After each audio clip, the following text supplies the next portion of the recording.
আপনি কি আমার ভিডিও দেখেন? তাহলে আপনি আনারস দেন। যেহেতু আপনি ভিডিও দেখেন, আমরা আনারস খাবো নাকি? হ্যাঁ, আব্বা আসো।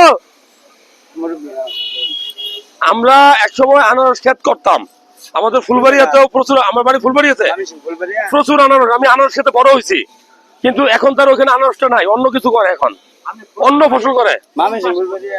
হ্যাঁ, ফুলবাড়িয়া ওই যে কেশরগঞ্জ, কালাদহ, এই অংশগুলো চিনেন?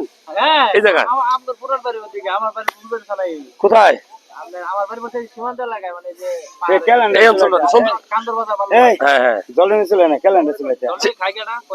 যেটা ভালো লাগবে সেটা দিয়েন।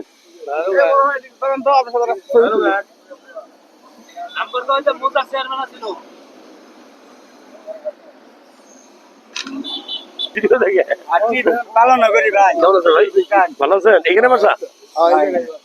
আমার মনে হয় সকালে আসলে অনেক সুন্দর হইতো নাকি? আমরা আরেকদিন আসবো, দূরে আমরা এই পাশে চলে আসবো। এই যে 11 বাজার হয়ে আসলে সময় দেবো।